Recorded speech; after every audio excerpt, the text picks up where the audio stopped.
Você já imaginou o que as paredes de um restaurante de luxo poderiam contar? E se o homem que limpa o chão do seu império fosse, na verdade, o arquiteto original de tudo o que você roubou? Esta não é uma história sobre coincidências. É uma jornada ao coração de uma traição que destruiu uma vida e construiu outra sobre mentiras. Em meio ao caos de São Paulo, uma câmera de segurança se torna a única testemunha de um passado que se recusa a morrer. Prepare-se para uma história onde cada sombra esconde um segredo e a justiça usa o disfarce mais inesperado de todos. A verdade está prestes a ser servida, e o prato principal é a vingança. Nosso protagonista é João, um homem cuja idade é um mistério gravado nas linhas de seu rosto. Ele vive nas ruas de São Paulo, um fantasma anônimo na selva de pedra. Seus olhos, no entanto, guardam uma inteligência e uma dor que não pertencem àquele mundo. Ele não é um homem que nasceu na rua, mas um homem que foi jogado nela. Em seu passado, ele era um visionário, um empreendedor brilhante, o cérebro por trás de um sonho que se tornou um pesadelo. Do outro lado da cidade, no bairro nobre dos Jardins, vive Ricardo Almeida. Dono da aclamada rede de restaurantes, a Lenda Dourada, Ricardo é a personificação do sucesso. Ele tem uma esposa deslumbrante, Sofia, e um filho, Léo, de 10 anos. Mas sua fortuna foi construída sobre os escombros da vida de outro homem. Ele é o traidor, o amigo que apunhalou o sócio pelas costas para roubar não apenas o negócio, mas também a mulher que ele amava. O destino, no entanto, tem um senso de ironia cruel e está prestes a colocar esses dois homens frente a frente novamente. O asfalto da Avenida Faria Lima fervia sob o sol do meio-dia. O barulho do trânsito era uma sinfonia caótica de buzinas e motores. João caminhava pela calçada, alheio ao fluxo de executivos apressados. Sua atenção foi subitamente capturada por um flash de cor. Um menino, Léo, em uma bicicleta nova e reluzente, pedalava com a confiança imprudente da infância. Ele não viu o sinal fechar. Não ouviu a buzina estridente de um SUV preto que avançava sem intenção de parar. O tempo pareceu desacelerar. Para o motorista, o menino era apenas um borrão. Para João, era um eco de um futuro que lhe foi roubado. Seus instintos, afiados por uma década de sobrevivência, tomaram o controle. O mundo se resumiu a um único e desesperado movimento. Com uma explosão de velocidade que desmentia sua aparência cansada, João se lançou na rua. O cheiro de borracha queimada e o grito agudo dos pneus encheram o ar. Ele agarrou a gola da camisa de Léo, puxando-o da bicicleta com uma força surpreendente. Os dois caíram bruscamente na calçada no exato instante em que o para-choque do carro esmagava a bicicleta, transformando-a em um monte de metal retorcido. O motorista, um homem de terno caro, saiu do carro, o rosto vermelho de raiva. — Você está louco, garoto? Onde estão seus pais? Ele gritou. Léo, pálido e tremendo, encolheu-se atrás de João. O olhar que João lançou ao motorista era frio, vazio de medo e cheio de uma autoridade sombria. O homem recuou, murmurando desculpas, e voltou apressado para a segurança de seu veículo. — Você está bem? A voz de João era rouca, pouco usada. Ele ajudou Léo a se levantar, examinando-o em busca de ferimentos. O menino assentiu, os olhos grandes fixos no rosto do homem que o salvara. A bicicleta destruída era um detalhe esquecido diante do alívio avassalador. — Obrigado, senhor. Você salvou minha vida, disse Léo, com uma seriedade incomum para sua idade. Meu pai, ele vai querer te agradecer. Ele é dono do restaurante A Lenda Dourada. Fica aqui perto nos jardins. Por favor, venha comigo. João hesitou. A última coisa que ele queria era interagir com o mundo dos ricos, um mundo que um dia fora seu. Mas havia algo no olhar do menino, uma sinceridade que o desarmou. A menção de um restaurante acendeu uma faísca perigosa em sua mente. A caminhada até os jardins foi um estudo de contrastes. o menino de roupas de marca e o homem em trapos, movendo-se juntos pelas calçadas impecáveis. Léo falava sem parar sobre sua nova bicicleta, agora destruída, enquanto João permanecia em silêncio, absorvendo o ambiente.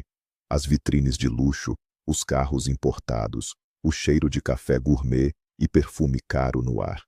Cada detalhe era uma facada em sua memória, um lembrete doloroso de tudo o que havia perdido. Ele se sentia como um fantasma revisitando seu próprio velório. O restaurante surgiu à frente, uma fachada imponente de vidro e madeira escura. O nome, A Lenda Dourada, estava gravado em letras douradas e elegantes. Uma lenda construída sobre sua ruína. Na entrada, 2 seguranças de terno preto e fones de ouvido discretos barraram a passagem. Seus olhares passaram por Léo e se fixaram em João com desprezo imediato. "Pode ir circulando, amigo. Aqui não é lugar para você", disse um deles, com a mão no peito de João. A raiva subiu pela garganta de João, quente e amarga, mas ele a engoliu. Estava acostumado com aquilo. Foi Léo quem reagiu. "Ele está comigo", disse o menino, a voz firme e alta. "Ele salvou minha vida. Quero que ele fale com meu pai." Os seguranças trocaram um olhar de surpresa. Conheciam o filho do patrão, sua determinação precoce. Hesitantes, eles deram um passo para trás, permitindo que a dupla improvável entrasse no santuário de luxo. O interior do restaurante era ainda mais opulento. Iluminação baixa, mesas com toalhas de linho branco, o tilintar suave de talheres de prata e o murmúrio de conversas ricas. O ar era condicionado e perfumado, um contraste gritante com o calor e a poluição da rua. João sentiu os olhares de todos sobre si, olhares curiosos, desaprovadores. Ele se sentiu sujo, deslocado, uma mancha no tecido perfeito daquele lugar. "Espere aqui, por favor", disse Léo, apontando para um banco de veludo perto da entrada. "Vou chamar meu pai. Ele vai te dar uma recompensa enorme." O menino correu para o fundo do salão, deixando João sozinho com seus pensamentos e os olhares julgadores dos funcionários e clientes. Ricardo Almeida estava em seu escritório, um espaço luxuoso com vista para o salão principal, revisando planilhas de faturamento. Ele franziu a testa. Os lucros do seu principal restaurante estavam caindo há meses. Uma irritação roía suas entranhas. A porta se abriu e Léo entrou, ofegante. "Pai, você não vai acreditar no que aconteceu." Ricardo ouviu a história do filho com uma mistura de pânico e alívio. O pensamento de perder Léo fez seu estômago gelar. Mas quando o menino mencionou o Salvador, um morador de rua esperando na recepção, a mente de Ricardo mudou para o controle de danos. A imagem de um mendigo em seu restaurante impecável era inaceitável. "Filho, não se preocupe com a bicicleta, compramos outra. Sobre esse homem, vou pedir ao gerente para dar um dinheiro a ele. Agradeço, mas não posso recebê-lo agora." "Não, pai", Léo insistiu. "Dinheiro não é o suficiente. Ele é um herói. Você precisa fazer algo por ele, dar um emprego, qualquer coisa." Ricardo olhou para a determinação nos olhos do filho. Léo raramente pedia algo com tanta paixão. Ceder seria mais fácil do que discutir. E talvez uma história sobre sua generosidade pudesse até ser boa para a imagem do restaurante. "Tudo bem, filho." Ele suspirou pegando o telefone. "Vou resolver isso." Ele ligou para o gerente. "Borges, desça até a recepção. Tem um homem lá." O Léo o trouxe. "Dê a ele o trabalho de faxineiro. O turno da noite, roupas, instruções, tudo. Apenas tire-o da vista dos clientes. E rápido." Borges, o gerente, um homem acostumado a cumprir ordens sem questionar, encontrou João no banco de veludo. Ele manteve uma distância profissional, o nariz levemente franzido. "O senhor Ricardo mandou oferecer-lhe um emprego. Faxineiro. Início hoje à noite. Terá um lugar para dormir nos fundos e comida. Aceita?" João sentiu uma onda de emoções conflitantes. A humilhação de aceitar um emprego servil no lugar que ele projetou. A ironia cruel de ser contratado por Ricardo. Mas então, ele pensou em Léo. E uma ideia sombria e perigosa começou a se formar. Estar dentro, observar, esperar. Era uma oportunidade que o destino lhe oferecia em uma bandeja de prata manchada. Aceito, disse ele, a voz firme.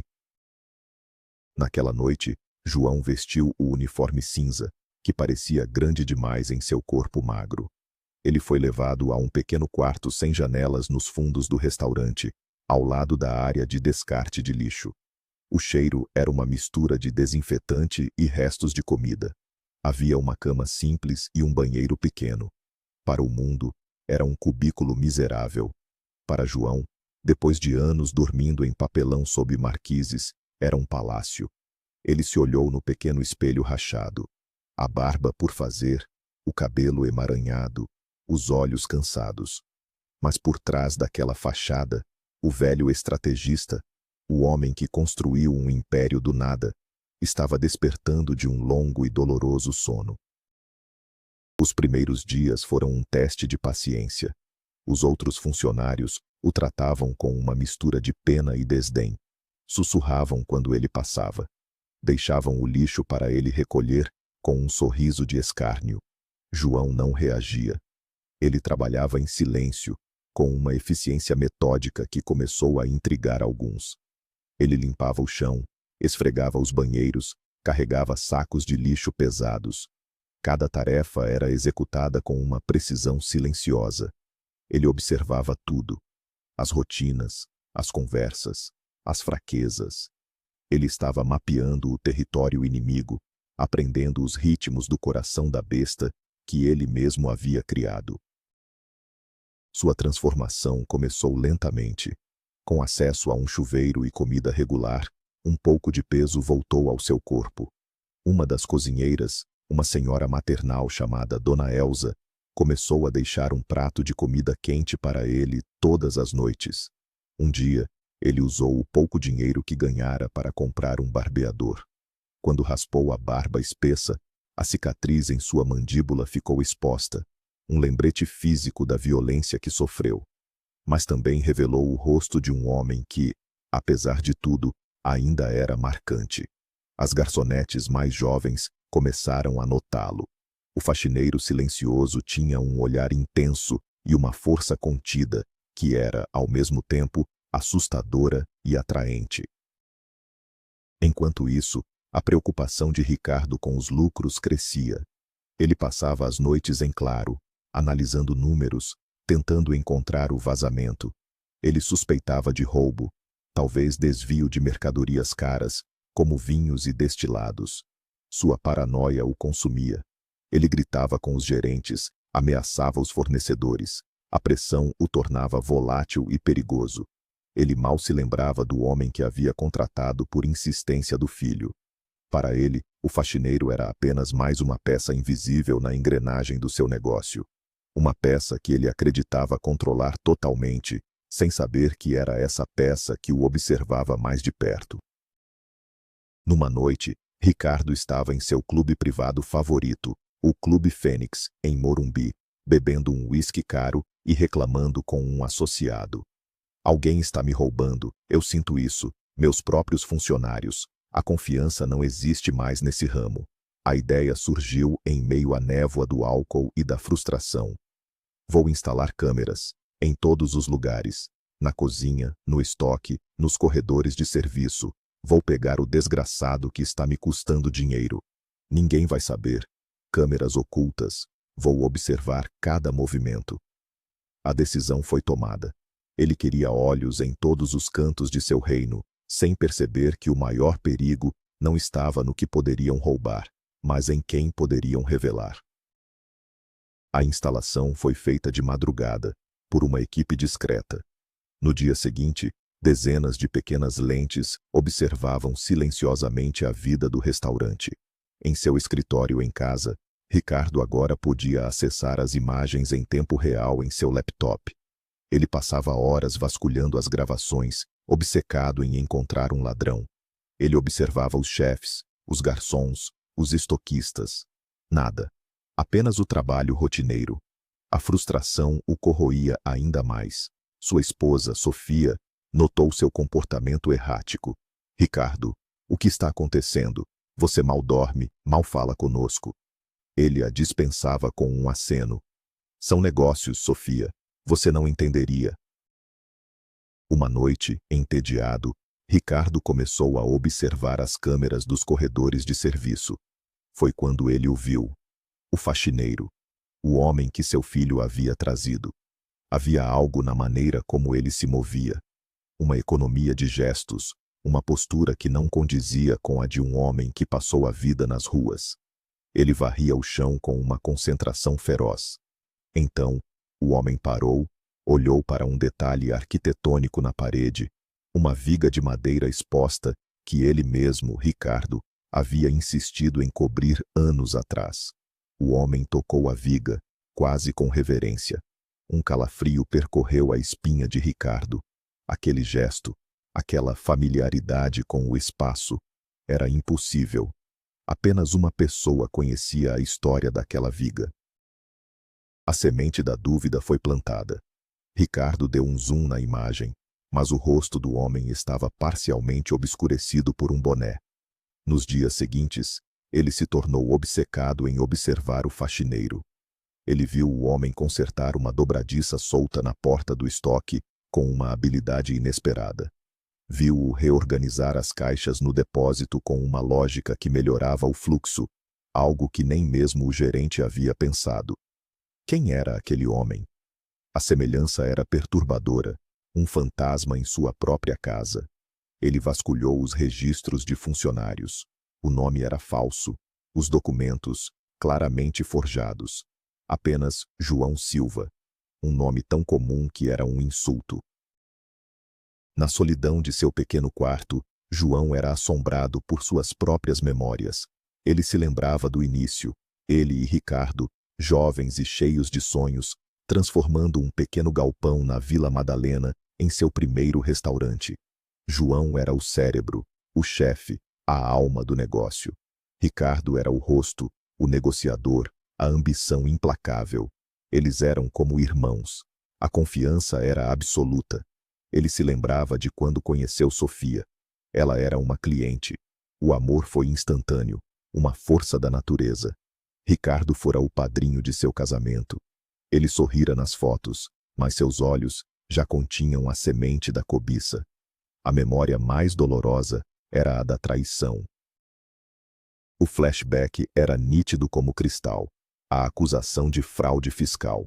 Os documentos forjados com sua assinatura, plantados por Ricardo. O advogado, pago por Ricardo, que o aconselhou a se declarar culpado em troca de uma pena menor. A promessa de Ricardo de cuidar de Sofia e do negócio até ele sair. É apenas um mal-entendido, meu amigo. Vou resolver isso, ele havia dito, com os olhos cheios de falsas lágrimas. A sentença de 10 anos foi como um golpe mortal. Na prisão, ele sobreviveu a 2 tentativas de assassinato, disfarçadas de brigas de gangues. Ele sabia que eram ordens de Ricardo, tentando apagar o último vestígio de seu crime. Ele emergiu um homem diferente, mais duro, mais frio, com um único propósito. Um sábado, Sofia decidiu levar Léo para almoçar no restaurante. Era o aniversário de 10 anos do acidente que quase tirou a vida do menino, e eles tinham uma pequena tradição de agradecer pela sua segurança. Mãe, podemos ver o João? Perguntou Léo. O menino nunca esquecera o homem que o salvou e sempre perguntava por ele. Claro, querido, vamos ver se o encontramos, disse Sofia, embora se sentisse desconfortável. Ela nunca tinha visto o rosto do salvador de seu filho. Ricardo sempre o mantivera convenientemente fora de vista. Eles entraram no restaurante e o gerente os conduziu à melhor mesa. Sofia sentia uma estranha melancolia naquele lugar, uma sensação de que algo estava fundamentalmente errado. Enquanto Léo estava distraído com o cardápio de sobremesas, Sofia se levantou para ir ao banheiro. Ela pegou um corredor de serviço por engano, um atalho que pensou conhecer. O corredor estava mal iluminado e silencioso. E então ela o viu. Um homem de uniforme cinza, de costas para ela, ajustando um quadro na parede. O quadro estava torto há semanas, e a imagem a incomodava. O homem o endireitou com um toque preciso, e então se virou. Seus olhos se encontraram. O tempo parou. O ar ficou rarefeito. O mundo ao redor deles desapareceu. Aquele rosto, a cicatriz, os olhos que ela conhecia melhor que os seus. O coração de Sofia parou de bater. João, a palavra saiu como um sussurro, um sopro de incredulidade. Ele a olhou, e uma década de dor, raiva e saudade reprimida veio à tona em seu olhar. Ele não sorriu. Apenas a observou, deixando que a realidade da sua presença a atingisse. Sofia deu um passo para trás, a mão na boca, as lágrimas brotando instantaneamente. Não, não pode ser. Você está morto. Ricardo me disse, um acidente na prisão. A mentira de Ricardo, tão cuidadosamente construída, desmoronou em um instante. Ele mentiu, Sofia. A voz de João era grave, carregada de anos de sofrimento. Ele mentiu sobre tudo. Ela se aproximou, trêmula, e tocou o rosto dele, a cicatriz. Era real. Ele estava vivo. Em seu escritório em casa, a dezenas de quilômetros de distância, Ricardo observava a cena se desenrolar na tela do seu laptop. Ele tinha focado a câmera naquele corredor, ainda intrigado com o faxineiro. Ele viu sua esposa, viu o homem se virar. E então, ele viu o rosto. Claramente, sem boné, sem sombras. O sangue gelou em suas veias. O ar foi arrancado de seus pulmões. Não era uma semelhança. Não era uma coincidência. Era ele, João, vivo, em seu restaurante, conversando com sua esposa. O pânico deu lugar a uma fúria selvagem e primitiva. Ele se levantou, derrubando a cadeira. Correu para o cofre, girou a combinação com as mãos trêmulas e pegou a pistola que guardava lá dentro. Ele ia terminar o que começou 10 anos atrás. No corredor, João e Sofia estavam em seu próprio mundo. Léo, ela sussurrou. Ele é seu filho, João. Ricardo o registrou, mas ele é seu. A revelação atingiu João com a força de um soco. Ele tinha um filho. O menino que ele salvou, a criança que o levara de volta para o centro de sua própria vida destruída, era seu. As lágrimas que ele segurou por 10 anos finalmente caíram. Ele a abraçou. Um abraço desesperado, cheio de tempo perdido e de uma dor compartilhada. Foi um momento de pura catarse, a união de duas almas separadas pela mais cruel das traições. Eles não ouviram os passos apressados que se aproximavam. Ricardo irrompeu no corredor, o rosto contorcido em uma máscara de ódio, a arma em sua mão. "Larga a minha mulher, seu desgraçado!" Ele gritou, a voz trêmula de adrenalina. Sofia gritou, colocando-se instintivamente na frente de João. Mas João foi mais rápido. Anos de alerta constante na prisão haviam afiado seus reflexos a um nível sobre-humano. Ele empurrou Sofia para o lado, para fora da linha de tiro, e avançou contra Ricardo. A luta foi breve e brutal. Não foi uma briga, foi a execução de um predador. João desarmou Ricardo com uma torção de pulso que fez o osso estalar. Ele o jogou contra a parede e a arma caiu no chão. João a pegou. Agora era João quem segurava a arma, apontada firmemente para o rosto aterrorizado de Ricardo. "Acabou, Ricardo", disse João, a voz calma e letal. "O jogo acabou." Ricardo, ofegante e humilhado no chão, tentou negociar. "Dinheiro, João. Eu te dou tudo. Metade. Tudo. Apenas, não faça isso." João riu, um som seco e sem alegria. "Você acha que isso é sobre dinheiro? Você roubou 10 anos da minha vida. Você roubou meu filho. Você tentou me matar. Não, isso não é sobre dinheiro. Isso é sobre a verdade." Ele tirou um pequeno gravador do bolso do uniforme. Ele o havia carregado todos os dias, esperando por aquele momento.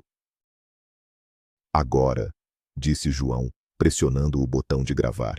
"Você vai me contar tudo, desde o começo, como você forjou os documentos, como você subornou o advogado, como você ordenou minha morte na prisão, e como você mentiu para Sofia.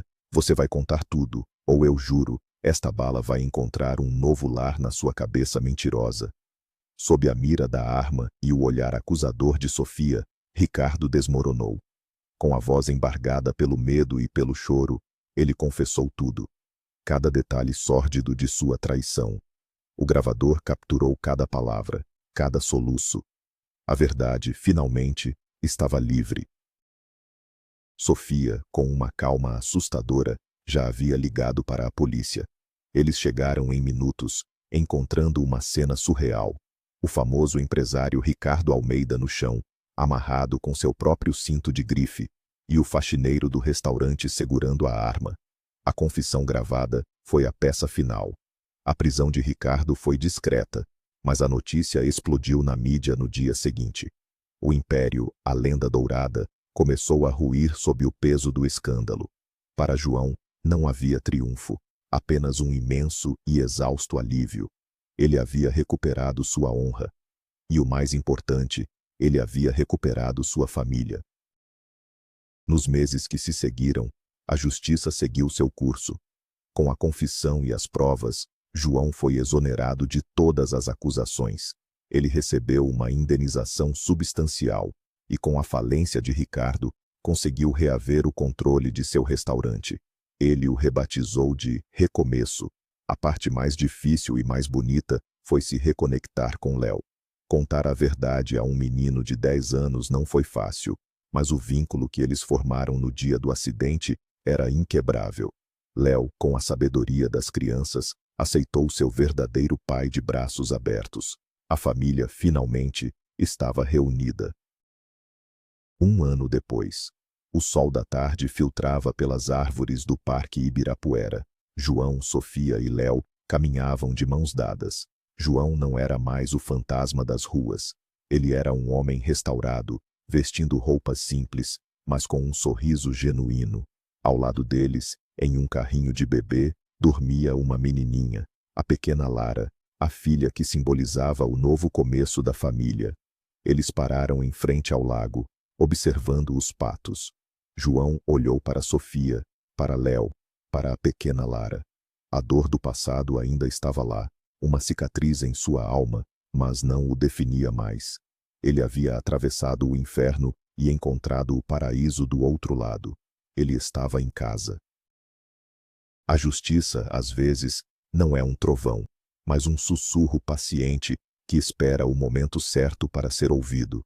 A história de João é a prova de que, mesmo quando tudo parece perdido, a verdade tem uma força própria, capaz de derrubar impérios construídos sobre mentiras. Ele não apenas recuperou seu negócio e seu nome, mas encontrou algo infinitamente mais valioso: a chance de ser pai, de ser amado e de, finalmente, viver em paz. O passado nunca pode ser apagado, mas o futuro pode ser reescrito. E para João e sua família, as páginas em branco estavam cheias de promessas. Agradecemos por nos acompanhar nesta jornada intensa e emocionante. Se você se comoveu com a história de superação de João, não se esqueça de deixar o seu like, se inscrever no canal e compartilhar sua opinião nos comentários. Acreditamos que histórias como essa merecem ser contadas. Qual parte desta reviravolta mais te surpreendeu?